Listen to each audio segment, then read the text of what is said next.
প্রশ্ন করেছে। প্রশ্নটা কি? সেটা হচ্ছে দাউদ যে হচ্ছে ঈশ্বরের মনের মতো মানুষ, সে যদি এরকম কাজ করতে পারে তাহলে আমরা কেন করতে পারি না? আর এটা হচ্ছে একটা প্রশ্ন। আর এই প্রশ্নটা প্রথমবার না, এই প্রশ্ন বহু বছর ধরে আমরা শুনে আসি যে দাউদ যদি করতে পারে তাহলে কেন আমরা করতে পারি না। এটা হচ্ছে প্রথম প্রশ্ন। দ্বিতীয় প্রশ্নটা কি যেটা আমার কাছে আসে সেটা হচ্ছে আমরা দাউদকে নিয়ে কত মাথা ফাটাফাটি করছি না, দাউদ এরকম একটা কাজ করলো, যিনি 27 গীত লিখেছেন, যার গীত আজকে আমরা সকালবেলা পড়লাম, তিনি এরকম কাজ একটা কীভাবে করতে পারলেন। আর এটা নিয়ে আমরা কত কিছু দাউদকে নিয়ে আমরা বলে বেড়াচ্ছি, বৎসেবাকে আমরা কিছু বলছি না। কেন? তার কারণ আমরা তো বাংলা একটা কথা বলি যে আঘাতে তালি বাজে না।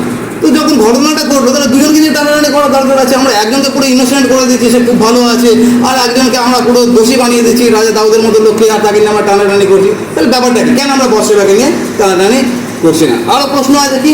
আরও প্রশ্ন আছে যে যেই দাউদকে ঈশ্বর তুললেন, শৌলের জায়গায় তাকে বসানো হলো, আর সেই দাউদের এতগুলো গান লেখা হয়েছে, আর দাউদ এমন একটা লোক লেখা আছে যে দাউদ হচ্ছে ঈশ্বরের মনের মতো মানুষ, যদি আমরা বাংলায় বলি।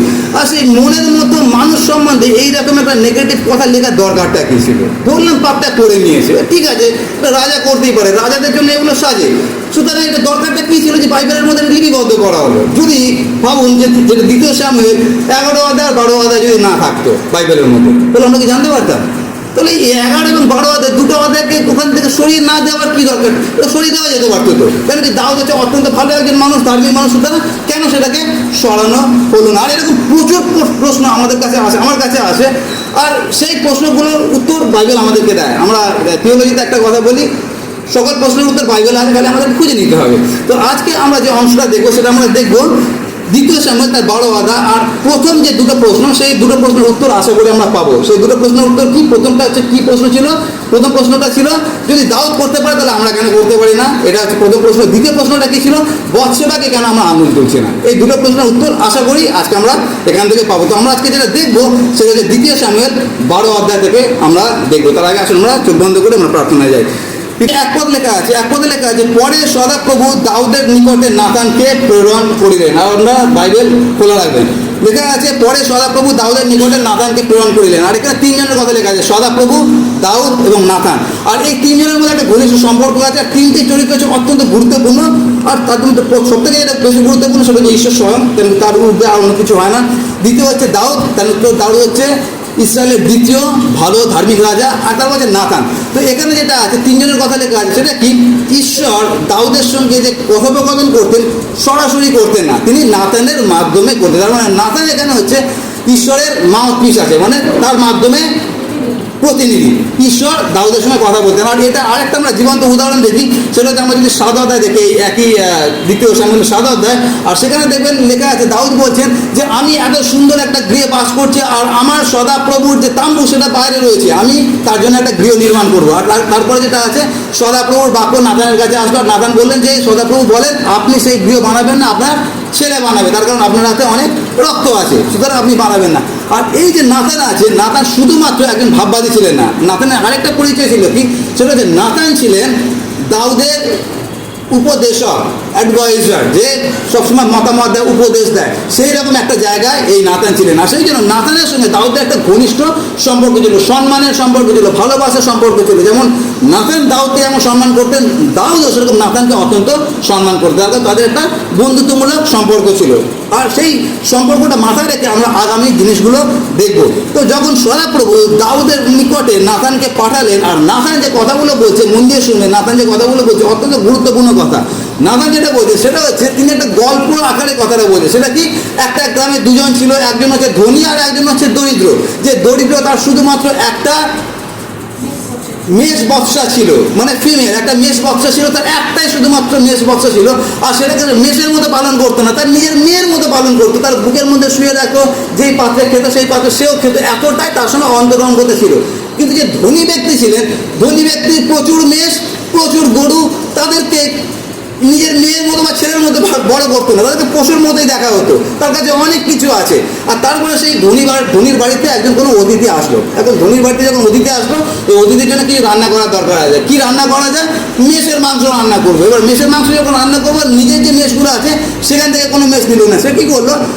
গরিব লোকটা যে আছে তার মেষ একটা নিল। আর সেজন্য এখানে লেখা আছে কিন্তু সেই দরিদ্রের মেষ বৎসাটি লইয়া সে অতিথি যে অতিথি আসিয়াছিল তাহার জন্য তাহাই পাক করিল। মানে হচ্ছে গরিবের মেষ বৎসাটাকে নিল আর নিয়ে সেটাকে রান্না করতে দেওয়া হলো।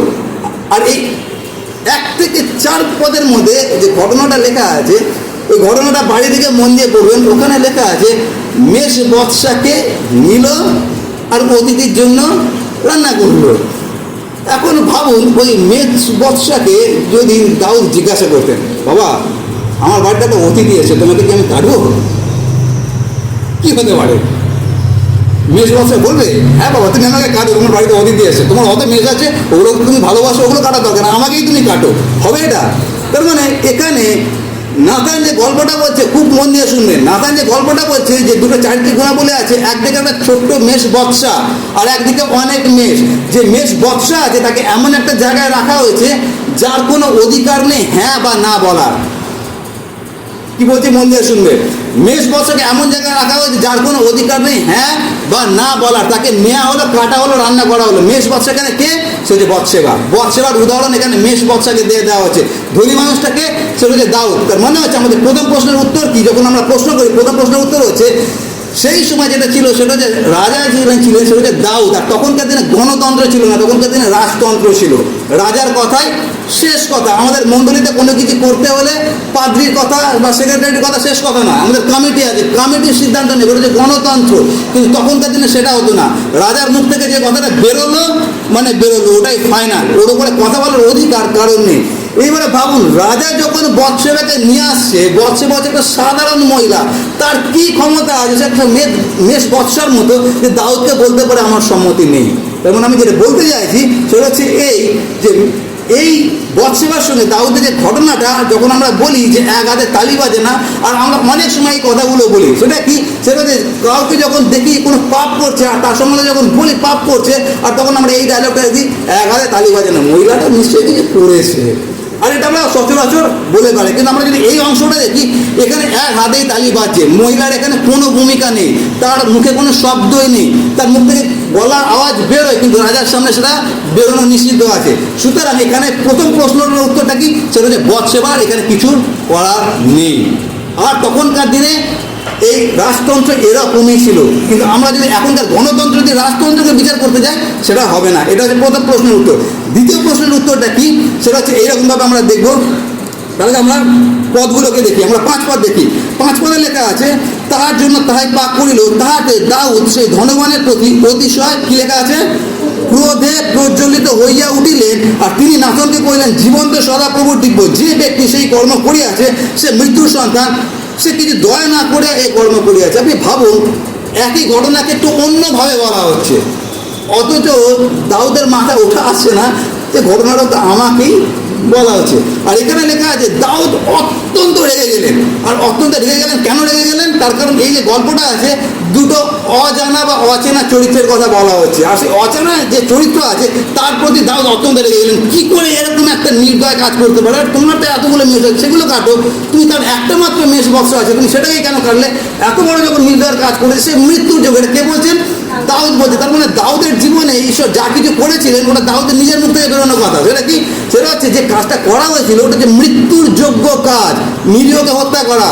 আর সেই জন্য এখানে দাউদ কি বলছেন? অত্যন্ত রেগে গিয়ে, এটা মৃত্যুর যোগ্য, মৃত্যুর সন্তান, আর তাকে আমি মেরে ফেলবো, আর তাকে চতুর্গুণ ফিরিয়ে দিতে হবে। আর এই অংশটা এরকম একটা অংশ আছে, দেখবেন আমাদের নিজেদের পাপ আমাদের নিজেদের কাছে কখনো বড় হয়ে দেখা যায় না, জানেন তো?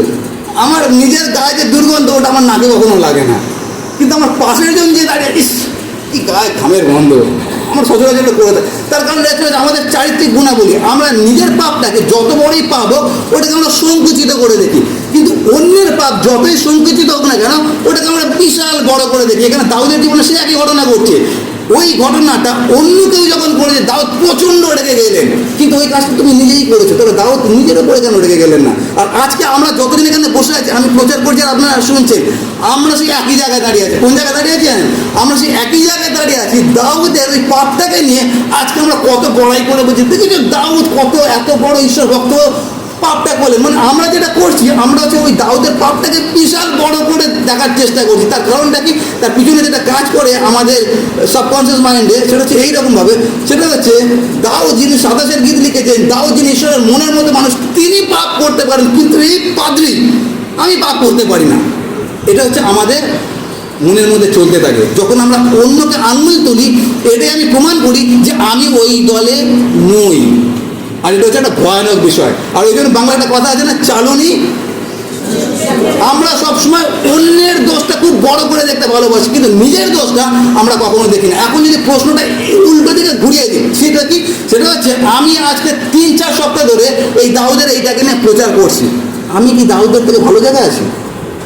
আমরা যারা এখানে বসে আছি, আমরা কি দাউদের থেকে ভালো জায়গায় আছি? আমরা যদি নিজেদেরকে ক্ষণিকের জন্য অনুসন্ধান করে দেখি, তাহলে আমরা দেখবো দাউদ যেটা করেছে তার তুলনায় আমরা অনেক অনেক অনেক বেশি এখনো পর্যন্ত পাপ করে যাচ্ছে। আর আমি আপনাদেরকে একটা কথা বলি, সেটা হচ্ছে আমি যে দাউদের জীবন থেকে একটা প্রচার করছি, না তো দাউদকে ছোট করার জন্য, না নিজেকে বড় করার জন্য। প্রচার করার কারণটা কি? যাতে এই ভুল থেকে আমরা শিক্ষা নিতে পারি। তার কারণ আমরা সেই একই নৌকায় বসে আছি। আর সেই জন্য দাউদকে ছোট করা আমার উদ্দেশ্য নয়। আর আমি এটা প্রচার করব যে এত কিছু হবার পরও দাউদ কেন দাউদ, সেটা আমরা দেখব।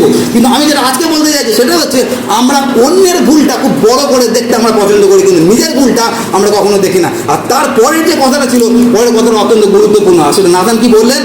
আপনি সেই ব্যক্তি। আমি জানি না যখন নাথান এই কথাটা বলছে 7 পদে যে আপনি সেই ব্যক্তি, তখন তার যে গলার যে কণ্ঠস্বরটা কিরকম ছিল। তার কারণ নাথানের সঙ্গে দাউদের আমি সম্পর্কটা কি বলেছি? বন্ধুত্বের সম্পর্ক, অত্যন্ত প্রেমের সম্পর্ক, একে অপরকে অত্যন্ত সম্মান করে। আর নাথানের কাছে হতে পারে যে দাউদ হচ্ছেন সব থেকে ভালো লোক নাথানের চোখে দেখা। তার কারণ দাউদ এমন একটা লোক যে ঈশ্বরের সঙ্গে গমনাগমন করে, ঈশ্বরের মনের মতো মানুষ। হতে পারে নাথানের কাছে দাউদের মতো এত বড় গায়ক আর কেউ নেই, হতে পারে নাথানের কাছে দাউদের মতো রচয়িতা আর কেউ নেই। আর এত সুন্দর একটা লোক যখন এরকম কাজ করেছে, আর নাথানকে এই কথা বলতে হচ্ছে যে আপনি সেই ব্যক্তি, তখন আমি জানি না নাথানের গলার কণ্ঠস্বরটা এরকম ছিল। এটা একটা ভয়ানক একটা বিষয়। আর এখানে বলা হচ্ছে নাথান কি বলছেন যে আপনি সেই ব্যক্তি। আর তারপরে যে কথা লেখা আছে 7 পদ দেখবেন কি লেখা আছে, তখন নাথান দাউদকে কইলেন আপনি সেই ব্যক্তি। তারপরে লেখা আছে ইসরায়েলের ঈশ্বর সদাপ্রভু এই কথা কয়েন। কি কথা কয়েন? আমি তোমাকে ইসরায়েলের উপরে রাজপদে অভিষেক করিয়াছি। এখানে যে কথাগুলো প্রত্যেকটা কথা শুনবেন, সেটা কি? আমি তোমাকে রাজা করেছি। কে বলছেন এটা? ঈশ্বর বলছেন। আমি তোমাকে রাজপদে অভিষেক করিয়াছি, শৌলের হস্ত হইতে উদ্ধার করিয়াছি, তোমার প্রভুর বাটি তোমাকে দিয়াছি, তোমার প্রভুর স্ত্রীগণকে তোমার বক্ষস্থলে দিয়াছি, ইসরায়েলের এবং জিহুদার কুল তোমাকে দিয়েছি। এবং সেটা যদি কম হতো, তোমাকে আরও আমি অনেক অনেক অনেক দিতে পারতাম। তার মনে হচ্ছে আজকে যদি আমাদেরকে প্রশ্ন করা হয়, বা আপনাদেরকে যদি প্রশ্ন করা হয় যে দাউদ কীভাবে বৎসেবার সঙ্গে এই কাজটা করতে পারলেন, দাউদ কীভাবে বৎসেবার সঙ্গে এই কাজটা করতে পারলেন, আমার প্রশ্নটা যদি অন্যভাবে ঘুরিয়ে দিই তাহলে আপনারা বুঝতে পারবেন সেটা কি। সেটা হচ্ছে এই কাজটা যদি উরিও যদি দাউদের স্ত্রীর সঙ্গে করতে চাইতেন, করতে পারতেন? কেন? তার কারণটা কি? তার কারণ উরিও হচ্ছে একটা সাধারণ মানুষ, আর যার সঙ্গে পরিকল্পনা করছে সে রানী, রাজার স্ত্রী রানী। তার মানে আমার যে প্রশ্নটাকে বুঝতে পেরেছেন কেন দাউদ এই কাজটা করতে পেরেছিলেন? তার কারণ তিনি রাজা, তিনি যেটাই চান সেটাই করতে পারেন, তার ক্ষমতা আছে, তার কারণ সে গদিতে বসে। আর এখানে ঈশ্বর যে কথাটা বলছেন সেটা হচ্ছে তুমি যে বৎসেবার সঙ্গে যেটা করেছো, সেটা তোমার ক্ষমতা আছে বলেই তুমি করেছো, তুমি রাজা আছো বলেই করেছো। কিন্তু দাউদ তুমি একটা জিনিস ভুলে গেছো, সেটা কি? সেটা আবার মনে করিয়ে দেওয়া হচ্ছে। তুমি যে আজকে রাজা হয়েছো, তুমি নিজের ক্ষমতায় রাজা হওনি, আমি তোমাকে রাজা করেছি। তুমি যে সিংহাসনে বসে, যে সিংহাসনে একসময় শৌল বলে একজন বসেছিলেন, সেখান থেকে আমি তোমার হাতে সেটা দিয়েছি। শৌলের পরিবার তোমাকে দিয়েছে, তার রাজপ্রাসাদ তোমাকে দিয়েছে, তার সিংহাসন তোমাকে দিয়েছে, তার স্ত্রীগণকে তোমাকে দিয়েছি, জিহুদা তোমাকে দিয়েছি, সকল কিছু তোমাকে দিয়েছি। আর যদি সেটা কম হতো তোমাকে আরও আমি দিতাম। কিন্তু তুমি যেটা করেছো সেটা হচ্ছে যেই ক্ষমতা আমি তোমাকে দিয়েছি সেই ক্ষমতা তুমি অপব্যবহার করেছো। আর এখানে যেটা প্রধান যেটা জিনিস সেটা হচ্ছে দাউদ যেটাকে অপব্যবহার করেছে সেটা তার নিজের নয়। সে নিজের নয় মানে এটাই, সেই যে ক্ষমতা যেটাকে সে অপব্যবহার করেছে সেই ক্ষমতা তার নিজের ক্ষমতা না, ওটা হচ্ছে ঈশ্বরের দেওয়া ক্ষমতা। সুতরাং ঈশ্বরের প্রশ্নকে আমি যে ক্ষমতা তোমাকে দিয়েছি, তোমাকে কে এই অধিকারটা দিল যে তুমি আমার ক্ষমতাকে অপব্যবহার করে একজনের পরিবারকে নষ্ট করলে?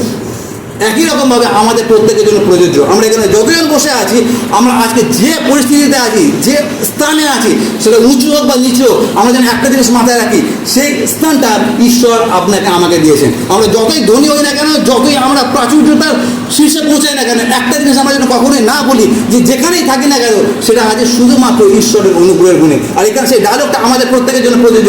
আজকে তুমি যেখানেই আছো আমি তোমাকে ওখানে রেখেছি। ওটা তোমার বুদ্ধির জ্ঞানে তুমি হওনি, তোমার পারিবারিক অধিকারী যে ক্ষমতা আছে তার জ্ঞান হওনি, তোমার বাউ বলা হয়নি, কিন্তু আমি তোমাকে ওই জায়গায় রেখেছি। আমাকে পাদ্রী আপনাদেরকে মণ্ডলী বিভিন্ন ভালো ভালো জায়গায় রেখেছেন। কেন রেখেছেন?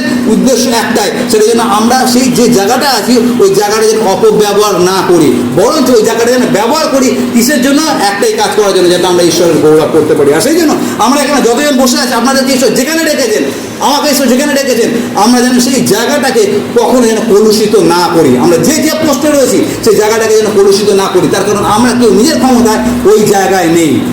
আমাদেরকে ঈশ্বর সেখানে রেখেছেন একটা বিশেষ উদ্দেশ্য নেই। উদ্দেশ্যটা কি? যেন আমরা তার মহিমা, তার গৌরব করতে পারি। আর সেই জন্য 7 পদটা অত্যন্ত গুরুত্বপূর্ণ, 7 এবং 8 পদ। আর ঈশ্বর বলেছেন যদি তুমি চাইতে তোমাকে আরও আমি দিতাম, কারণ আমার কাছে প্রাচুর্যতা আছে।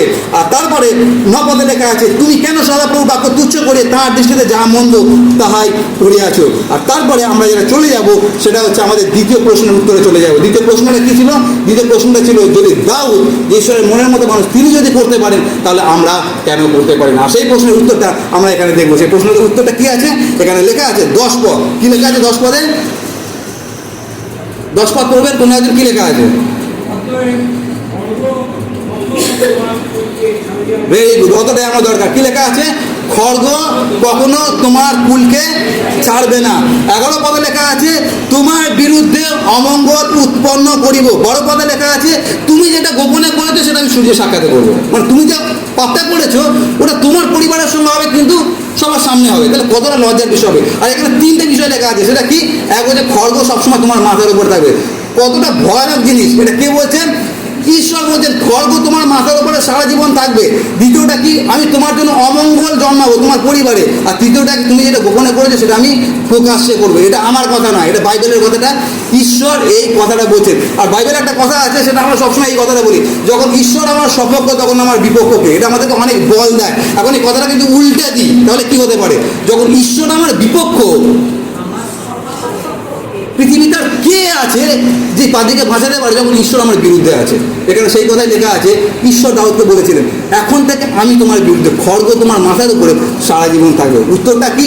উত্তর, যদি দাউদের মতো, যদি দাউদ করেছে আমরা কেন করতে পারি না? অবশ্যই আমরা করতে পারি, কিন্তু এই যেটা ফলাফল যেটা আছে, ফলাফলটার জন্য যেন আমার তৈরি থাকে। সেটা কি?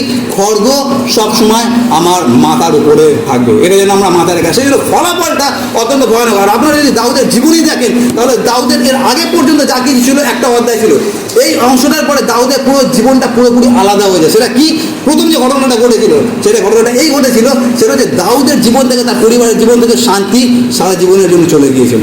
আপনারা বাইবেল পড়ে নেবেন, এরপর থেকে যতগুলো অধ্যায় আছে, শান্তি তার পরিবারে আর প্রতিষ্ঠিত হয়নি। তার আগে পর্যন্ত যদি আপনারা দেখেন, দেখবেন ওখানে লেখা আছে যে ঈশ্বর তার রাজত্বকে শান্তি দিলেন, তখন আর যুদ্ধ হচ্ছিল না, আর দাউদ খুব শান্তিতে বসবাস করতে পারছিলেন। কিন্তু এই ঘটনার পরে দাউদের জীবনে আর শান্তি বলে কিছু ছিল না। তার কারণটা কি? তার কারণ হচ্ছে তুমি একটা পরিবারের শান্তি কেড়ে নিয়েছো।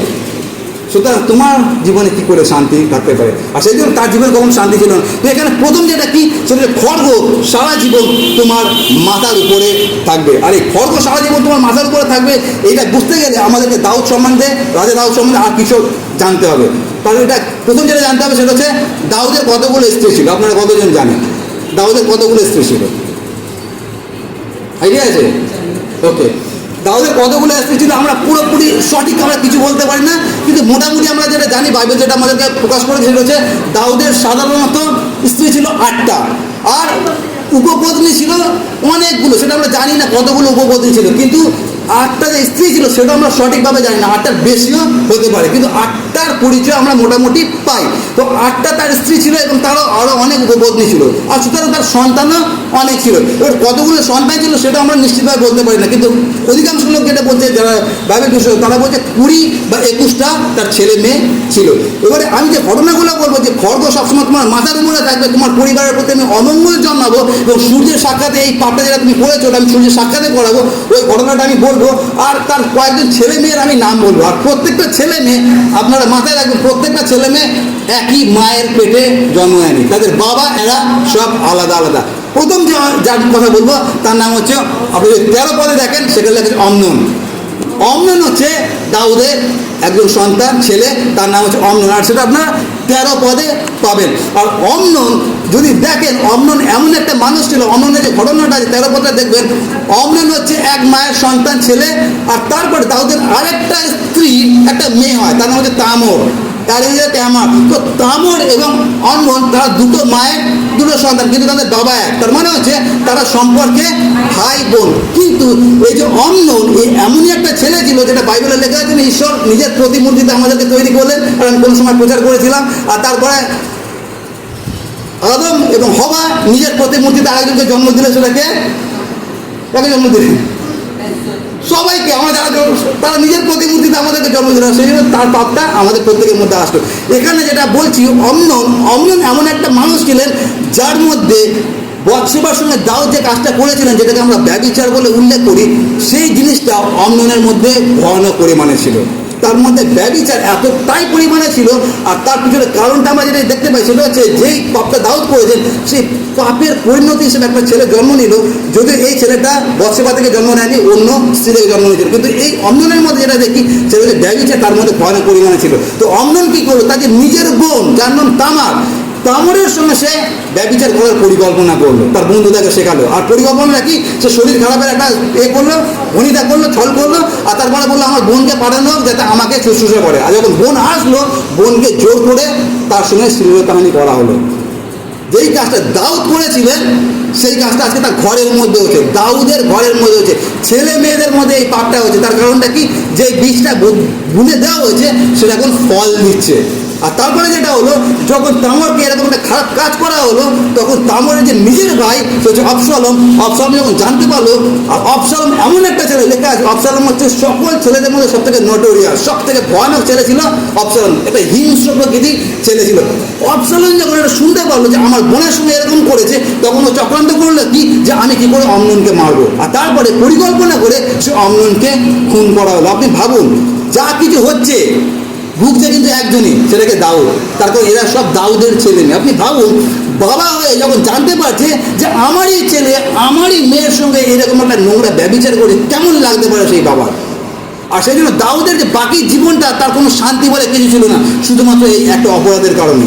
আর তারপরে অমনোনকে মেরে ফেলা। যখন অমনোন মরে যায়, তারপরে আসো অবশালোম যেটা করে, অবশালোম আরো ভয়ানক কাজ করে। সেটা প্রথম সে ভাইকে মেরে ফেলে, অমনোনকে মেরে ফেলার পর সে তার বাবার গদিটা নেবার চক্রান্ত করে। আর সে নিজের একটা দল তৈরি করে এতটাই বিরোধিতা করে যে দাউদকে তার গদি ছেড়ে পালাতে বৃদ্ধ বয়সে। আপনি ভাবুন, এই দাউদের সম্বন্ধে বলা হয়েছিল শৌল মারে 100 আর দাউদ মারে।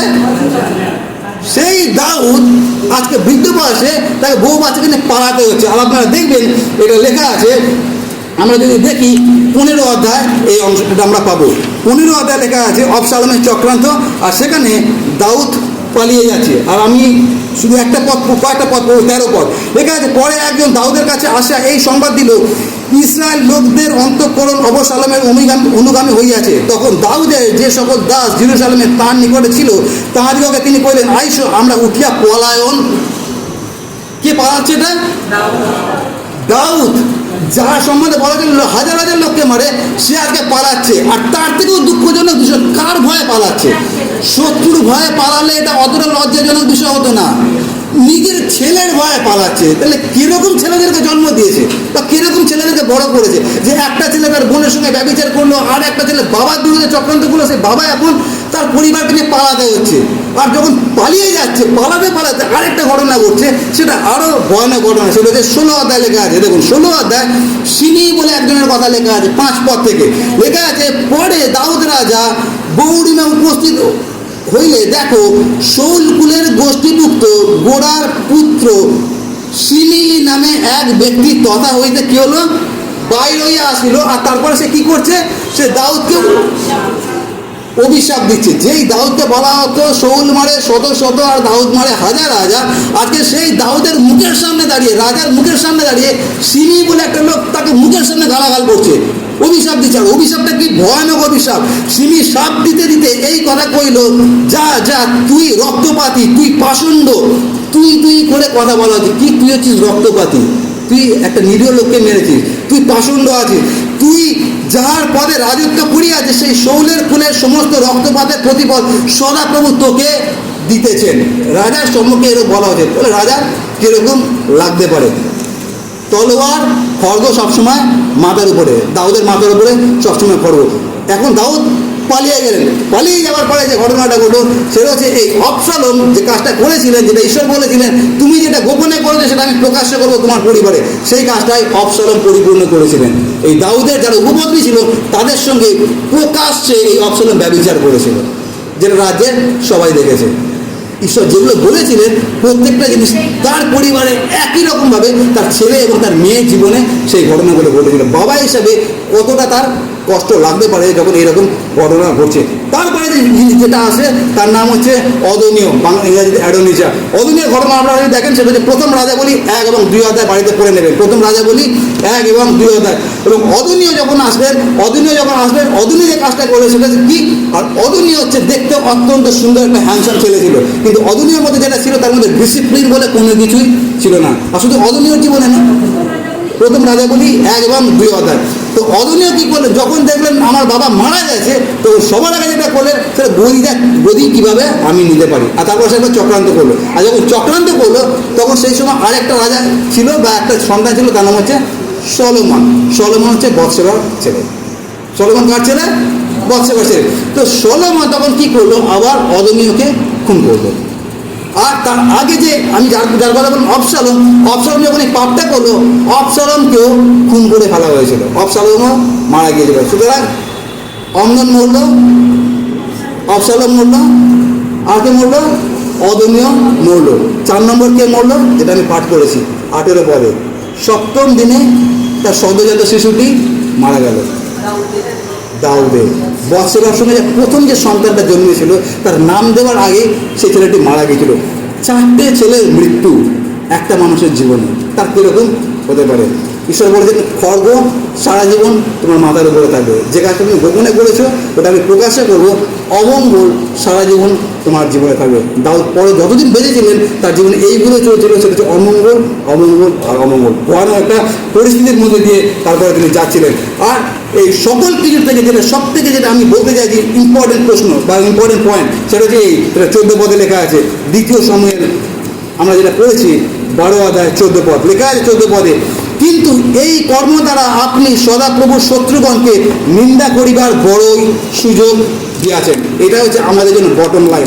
যখন আমরা এইরকম বলি যে দাউদ যখন করেছেন তখন আমরা কেন করতে পারি না, তার জন্য যেটা প্রধান যে শিক্ষণীয় বিষয় সেটা হচ্ছে এইটা। এখানে লেখা আছে তুমি যে কাজটা করেছো তার দ্বারা শত্রুগণকে ঈশ্বরকে টিটকারি করে একটা সুযোগ করে দিয়েছে। মানে আমরা যখন পাপে পতিত হই আমাদের জীবনে কী হচ্ছে, ওটা 2 নম্বর পর্যায়ে যাচ্ছে। 1 নম্বর পর্যায়ে যেটা যাচ্ছে সেটা হচ্ছে আমাকে আপনাকে জগতের মানুষ ঈশ্বরের সন্তান হিসাবে জানে। আর সেই ঈশ্বরের সন্তান যখন এইরকমভাবে জীবনযাপন করছে আঙুলটা সবার আগে যার দিকে ওঠে সেটা যে ঈশ্বরের সঙ্গে আমরা যুক্ত আছি সেই ঈশ্বরের দিকে আঙুলটা ওঠে। এখানে সেই কথাটাই লেখা আছে যে তুমি যে কাজটা করেছো, কাকে হত্যা করেছো, কার সঙ্গে ব্যবচার করছো, ওটা সেকেন্ডারি। প্রাইমারি কী হচ্ছে, প্রাইমারিটা এটাই হচ্ছে যে তোমাকে আমি যে জায়গায় বসিয়েছিলাম বসানোর উদ্দেশ্য একটা, যেটা তুমি ওখান থেকে আমার গৌরব করতে পারো, কিন্তু তোমার ওই একটা কাজ আজকে আমার শত্রুগণকে আমার বিরুদ্ধে টিটকারি করার একটা সুযোগ করে দিল। এই তো দাউদ এত সুন্দর সুন্দর গান লিখেছেন, সেই যদি এরকম কাজ করতে পারে তাহলে আমরা তো ঠিকই আছি। তাহলে এই তো যদি জীবন্ত ঈশ্বরের যে সন্তানরা এরকমভাবে জীবনযাপন করে তাহলে আমরা কোন ছাড় আছে? আর এই মুহূর্তে খ্রিস্টান সমাজের অনেকের সঙ্গে এই ঘটনা ঘটছে। আমরা এরকমভাবে জীবনযাপন করছি যে জগৎকে আমরা একটা টিটকারি করার সুযোগ করে দিচ্ছি। এই যদি খ্রিস্টান হয় তাহলে ভালোই বাবা আমি খ্রিস্টান হব না।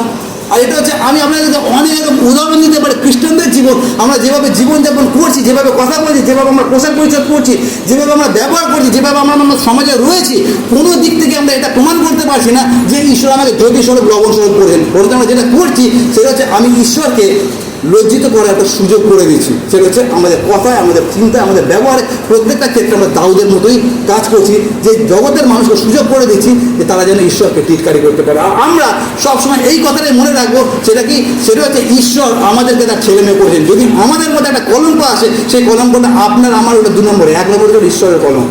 আগে ঈশ্বর লজ্জিত হন আর তারপরে আমরা লজ্জিত হই। আর এই সকল কিছু যেটা মেন একটাই আমি পদ দিয়ে শেষ করবো, সেই কথা লেখা আছে গালাতীয় 6 অধ্যায় 7 থেকে 9 পদ। আমি অনুরোধ করবো সকলকে খুলতে গালাতীয় তার 6 অধ্যায়। আমরা সবাই খুলবো কী লেখা আছে। গালাতীয় 6 অধ্যায় 7 থেকে 9 পদ আমরা দেখবো, আর এটা দেখে আমরা শেষ করবো।